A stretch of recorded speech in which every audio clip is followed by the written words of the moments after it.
Hello everyone. आज के class में देखेंगे इम्पैक्ट ऑफ सॉलिड वेस्ट। ठीक है, लास्ट क्लास में देखे थे सॉलिड वेस्ट का सोर्सेज। तो इसमें देखेंगे इम्पैक्ट ऑफ सॉलिड वेस्ट कि सॉलिड वेस्ट अगर इन्वायरमेंट में है तो क्या क्या नुकसान यहाँ पे क्रिएट कर सकता है। ठीक है, तो क्या क्या इसका इम्पैक्ट होगा अगर इन्वायरमेंट में है, तो उसको आज यहाँ पे स्टडी करेंगे। तो इसको यहाँ पे देखते हैं कि सॉलिड वेस्ट अगर ये डिकम्पोज होगा, इसको कलरिंग कर देते हैं इस ढंग से। सॉलिड वेस्ट का डिकम्पोजिशन होगा तो ये डिकम्पोजिशन ऑफ बायोडिग्रेडेबल मटेरियल्स किससे होता है? माइक्रो ऑर्गेनिज्म से होता है। किससे?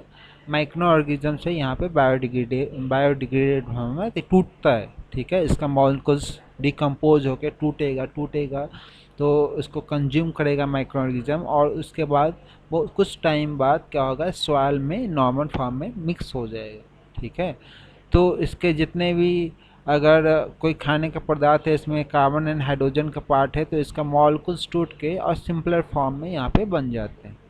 ओके, तो इस चीज़ को हम यहाँ पे, अब जब यहाँ पे टूटेगा तो उसमें क्या होगा कि यहाँ पे फॉल स्मेल यहाँ पे आता है, बहुत सा गंदा स्मेल जब आता है, जब माइक्रो ऑर्गेनिज्म वहाँ पे अटैक करता है जो वहाँ पे गैसेस के फॉर्म में। ठीक है, उसके बाद नेक्स्ट इसमें है कि जो इंसेक्ट्स है, मतलब या फिर जो अगर मॉस्किटोज है, मॉस्किटोज क्या करेगा, यहाँ पे डिजीज़ को क्या करेगा, स्प्रेड करेगा। डिजीज़ को यहाँ पे मैं स्प्रेड करेगा, थोड़ा सा पॉइंट्स इसका बढ़ा देते हैं। डिजीज़ को यहाँ पे स्प्रेड करेगा। ठीक है, सच कौन सा डिजीज़, जैसे कि मलेरिया डिजीज़ हो गया, डेंगू हो गया, बहुत सारा मात्रा में इंडिया में सबसे ज़्यादा मात्राएँ पाया जाता है। अगर इंडिया की बात करें तो मलेरिया, डेंगू, अभी देखे थे कोरोना वायरस का जब असर हुआ तो हाइड्रो क्लोरोक्सिन या जो टैबलेट का नाम है, एग्जैक्ट अभी नाम याद नहीं आ रहा है, तो ये चीज़ इंडिया से सबसे ज़्यादा, ये चीज़ प्रोडक्ट जो केमिकल प्रोडक्ट है, ये चीज़ आपको एक्सपोर्ट हुआ। ठीक है, सारे कंट्रीज इंडिया से ही डिमांड कर रहे थे, क्योंकि एक यहाँ से मलेरिया का जो दवा बनता है इंडिया में सबसे ज़्यादा यूज होता है, क्योंकि जो पेशेंट है मलेरिया का और जो फैलता है मलेरिया इंडिया में, अमेरिका में ये चीज़ ना के बराबर है, तो क्यों ये दवा बनाएगा। ठीक है, तो इसलिए यहाँ पे ये सबसे ज़्यादा इंडिया में, क्योंकि यहाँ पे जो वेस्ट मटेरियल है जो हम रोड पर या साइड में इसको फेंक देते हैं और उसको सही से केयर नहीं लेते हैं, तो इसकी वजह से मस्कीटोज भी पड़ रहे हैं, पानी पे भी, वाटर पॉल्यूटेड पे भी, और जो वेस्ट सॉलिड वेस्ट पे भी मस्कीटोज हैं। और ये चीज़ यहाँ पे क्या है, अगर वेस्ट मटेरियल हमारे आसपास नहीं रहेगा, अब देखिएगा जो भी शहर साफ़ सुथरा रहता है तो वहाँ पे मस्कीटोज कम रहते हैं। जहाँ पे ज़्यादा गंदगी है वहीं पे मस्कीटो जाते हैं, मस्कीटो रहेंगे तो वहाँ पे ये चीज़ बीमारी को फैलाएंगे। तो सबसे बड़ा डिसएडवांटेज तो यही है, बीमारी फैलेगा तो हॉस्पिटल बिल बढ़ेगा, हॉस्पिटल बिल बढ़ेगा तो इकोनॉमी, बस फ़ायदा सिर्फ डॉक्टर्स को होगा, हॉस्पिटल्स को होगा, और हॉस्पिटल लूटेंगे ही, बाकी सब जनता जो है यहाँ पे गरीबी में और तब्दील होते रहेंगे, बदलते रहेंगे। हमारा सेविंग मान के चलो कि 1 लाख रुपए का है और उसमें 50,000 रुपये हमने खर्च कर दिया दवा दारू पे ही, तो फिर वो पैसा फिर कभी हम सही से सेव नहीं कर पाएंगे, है ना। नेक्स्ट है कि वेस्ट मैनेजमेंट जो है इम्प्रॉपर अगर करते हैं अब सॉलिड वेस्ट को, तो उससे भी यहाँ पे नुकसान है। और एक क्या होगा कि अगर मान के चलो कि यहाँ पे पानी का स्रोत है, तालाब है या फिर पानी, यहाँ पे नदी है, और यहीं पे हम कचरा फेंकते जा रहे हैं, चारों तरफ यहाँ पे कचरा फेंकते जा रहे हैं, तो ये कचरा क्या होगा, ये पानी से, या फिर बारिश हुआ, अगर पास में नहीं है नदी में, मान के चलो यहाँ पे कचरा है, बारिश हुआ तो क्या होगा, यहाँ पे इससे पूरा पानी इससे कांटेक्ट में आएगा, और ये पानी कांटेक्ट में आएगा तो सारा गला जो भी प्रोडक्ट है खाने का चीज़ और इसके अलावा प्लास्टिक बोतल सब कुछ इससे यहाँ पे कांटेक्ट में आएगा, और ये पानी को वापस कहाँ जाएगा, पॉन्ड में या फिर रिवर में। तो ये पूरा पानी को और ज़्यादा पॉल्यूट करेगा, क्योंकि इससे मिलते हुए आया जो भी पॉल्यूटेड होगा, जो भी गंदगी होगा, सारा का सारा यहाँ पे पानी में मिक्स हो जाएगा। ठीक है, तो ये ड्रिंकिंग वाटर जो है इसमें मिक्स हो जाएगा, जो कि इससे डिजीज जो होते हैं, कोलेरा, टाइफाइड, ये बीमारी जो पानी से होने वाला है, ये चीज़ यहाँ पे वो है। ठीक है, नेक्स्ट है कि द सॉलिड वेस्ट जो कि ड्रेन्स या नदी में, तो वो चीज़ अगर किसी तरह से लीक होके वहाँ पे पहुँच जाता है तो उसमें वाटर को कॉन्टेमिनेट कर देता है, ठीक है, वाटर को वहाँ पे नुकसान मतलब इस ढंग से कर देता है। और वाटर को जब पॉल्यूट करता है तो उसकी वजह से कौन कौन सा, एक तो वाटर को पॉल्यूट किया ही तो वो चीज़ हमें डिजीज मिले ही, और उसके बाद क्या है कि इसके जो मैरीन में या फिर जो एक्वेटिक एनिमल्स है जैसे कि फिशेज है, इसको भी नुकसान यहाँ पे करेगा। अगर पानी में केमिकल्स मिक्स ज़्यादा हो रहे हैं तो उसकी वजह से फिशेज भी यहाँ पे सरवाइव करना इसके लिए भी मुश्किल हो जाएगा। और भी जो वाटर में जो एनिमल्स है या फिर जो पानी वो पी रहे हैं दूसरे जानवर भी, उसके लिए भी यहाँ पे नुकसानदायक हो जाएगा। Okay sorry. नेक्स्ट यहाँ पे है कि टॉक्सिक केमिकल्स सब्सटेंस, ठीक है, अगर केमिकल सब्सटेंस की बात करें जो कि इंडस्ट्री से आता है, बहुत सारे प्रोडक्ट हैं जो कि वेस्ट सॉलिड वेस्ट में भी आता है, तो ये चीज़ क्या होगा, केमिकल इंडस्ट्री से आता है।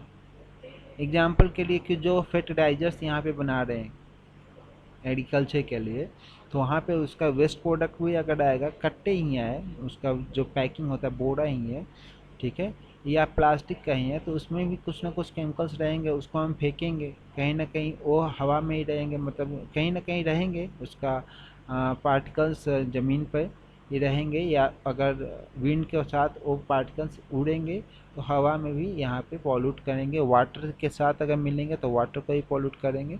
तो कोई भी यहाँ पे मान के चलो कि चूहा मारने का ही दवा का फैक्ट्री है, तो वो चीज़ वहाँ पे अगर फुल्ली प्रोटेक्टेड तो नहीं होगा, उससे जो केमिकल प्रोडक्ट आएंगे तो वो भी तो यहाँ पे नुकसानदायक करेंगे, ठीक है। बाकी डाइंग इंडस्ट्री है जो कलरिंग करता है कपड़े का, उसमें भी बहुत सारे वेस्ट प्रोडक्ट आते हैं, सॉलिड वेस्ट प्रोडक्ट।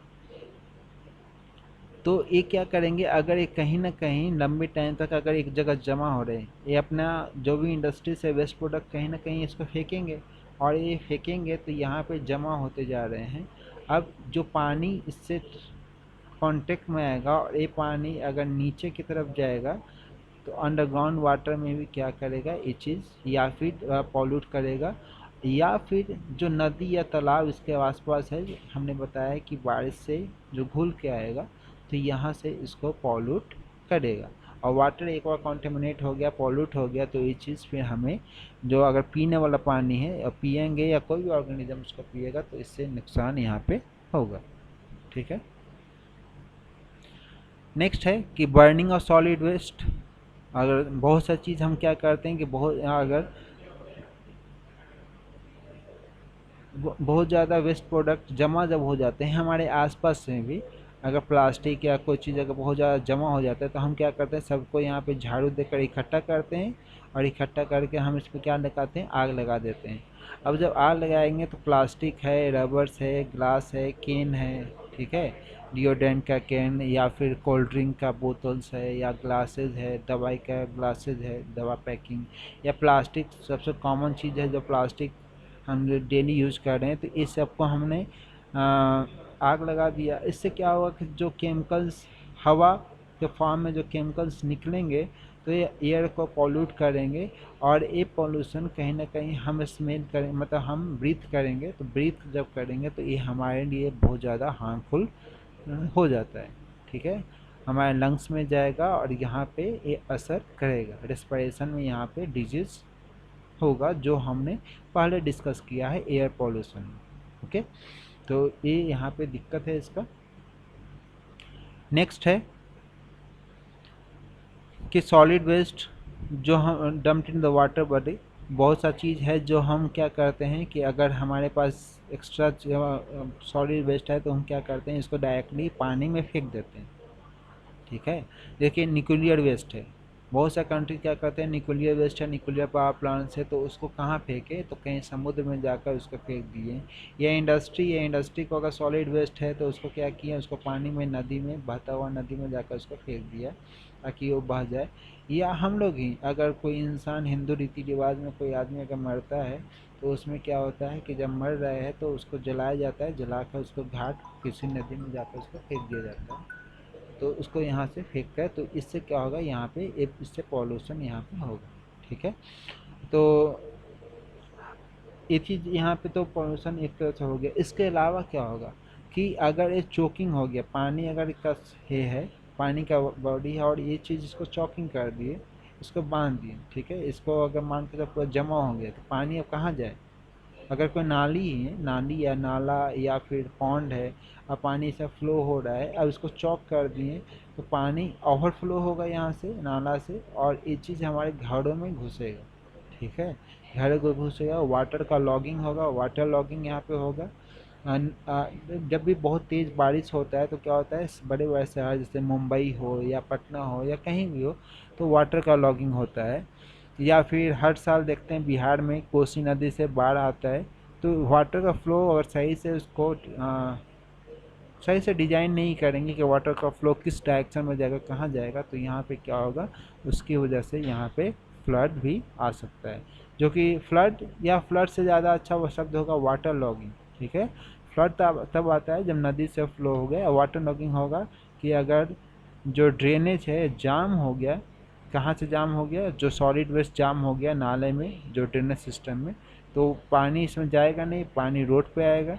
बारिश अगर तेज़ हुआ तो क्या होगा, उतना तेज़ रफ्तार से पानी गुजर नहीं पाएगा, तो रोड पर पूरा जमा हो जाता है, और जमा हो जाता है तो 2 फीट 4 फीट तक पानी पूरा रोड पर जमा रहते हैं, जो घरों में घुसते हैं, बहुत सारी बीमारी फैलाते हैं।